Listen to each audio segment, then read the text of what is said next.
Hi, it's Michael Caputo. Thanks for watching another Still Standing video. My podcast, Still Standing, and these videos, as well as blog posts now and then. You can catch them at stillstandingpodcast.com. You can catch that on Stitcher and iTunes and all the usual suspects as well. I do these once a week. But anyway, I was really caught by this, this news coming out of the court decision on the BuzzFeed case where some Russian businessman was suing them, I guess, for defamation for publishing the Russian dossier in its entirety on their website. I didn't care. I don't ever click on BuzzFeed. I never would. I don't want to give them the extra clicks. I don't read anything they ever write. I haven't since 2014 when they wrote a real character assassination piece on Donald Trump. And in fact, when I was running communications at the Republican convention, I did whatever I could to make sure they got a shitty spot in the media area. BuzzFeed to me is just rotten to the core. But should they have been able to publish that dossier? I don't know. It was out there in the ether. It was being looked at by a lot of different media outlets. I didn't like the fact that they published it, but I guess they had every right. Didn't mean it was the ethical thing to do. Didn't mean that it was a classy thing to do. But certainly, legally, I don't think they should have been found guilty of it. And to heck with this Russian guy, whatever he was. But what I was really paying attention to were all the facts and figures that came out of it. Most importantly, this guy, David Kramer, David Kramer. I've met this guy before. He's an aide to John McCain. I know friends of mine know him. I know a lot of people who have spent time with him one way or another. He was, of course, a Russia-Ukraine specialist of some sort, but a long-time foreign policy aide to John McCain. I think he was involved in the International Republican Institute, some other things. Come to find out, he was out there peddling the dossier directly after the election, probably even before the election. Gave it to BuzzFeed, gave it to other media outlets, gave it to national security departments. This guy Kramer was doing it on the orders of John McCain. I got to tell you, this treachery should be remembered forever. Every Republican, any supporter of Donald Trump, should remind David Kramer of what he did. I know he's been hiding from this, thought it would be secret forever, but now it's out there. And he knew it was coming. I'm sure he did. I'm not quite sure he really cares that his treachery is now completely out in the open. But it's really clear to me now that Senator McCain probably was directing this, certainly advising it, and probably funding it. Really, I saw Anna Navarro, who I consider a friend of mine, tweeted out there that she thought this was a great look for John McCain, that he was some kind of patriot for organizing this. To me, it just shows that he was really focused on revenge because of what Donald Trump said about him. When Trump, talked about him being a POW, I didn't like that either.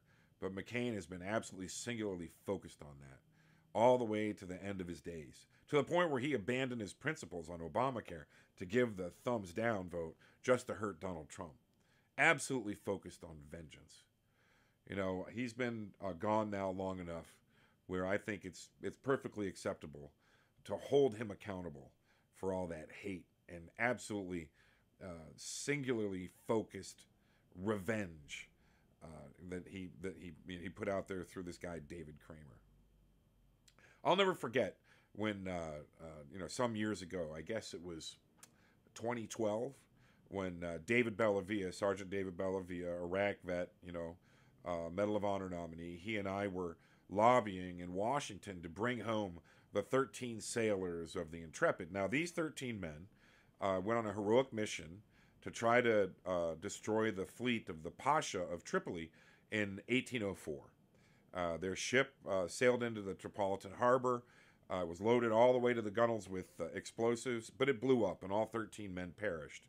And their bodies washed ashore on the shores of Tripoli. The Pasha there fed them to wild dogs and had them dragged through the streets of Tripoli and then buried their bodies in a mass grave in squalor. and they're still there on the beach in Tripoli. They've been there since 1804, even though the families of those men have been asking for them to come home for many, many years. I bring this up because John McCain kind of comes into this story.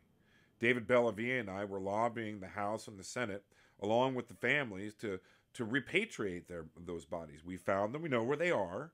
They're in a small cemetery that is not guarded. It's not locked. And the extremists, the Muslim extremists, the jihadists of Tripoli could certainly go in there and tear them up. I mean, they've already destroyed the graves of British soldiers of the era. That we expect them, that we may have already done it. But David and I were trying to get them back, and we lobbied the House. The House actually, and unanimously, voted in favor of repatriating those 13 heroes of the Intrepid. And we got over to the Senate with the members of the family.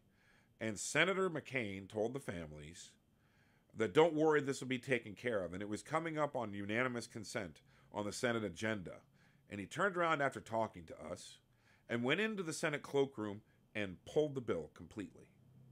Later, when he was asked why he did that, he said he did it because the Navy asked him to do it. Why the Navy was against repatriating their first heroes, their first,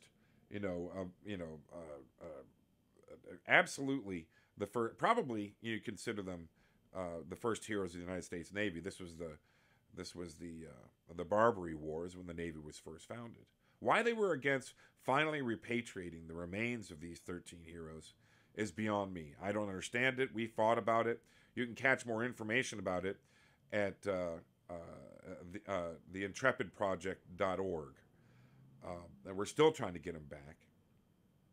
But Senator John McCain was the one who trashed the project. After telling the families he'd take care of it, he instead supported a study of some sort that would see whether or not they should remain there or be repatriated. Of course, the study was done by people who agreed with the Navy. They found that they were resting peacefully in this mass grave on the beach.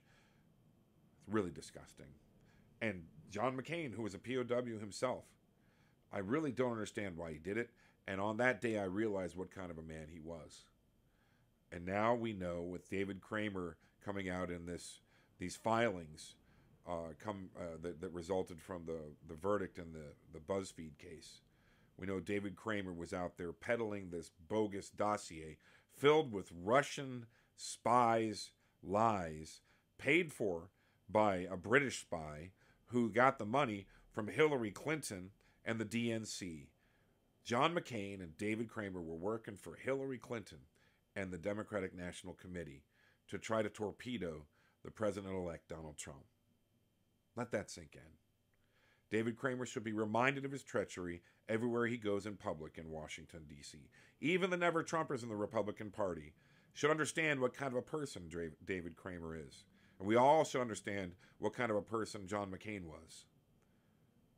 I find it absolutely outrageous. But it's good to know the truth. Thanks for watching. Really appreciate it. Michael Caputo for Still Standing. You can catch this stuff over at stillstandingpodcast.com. Have a great day and Merry Christmas.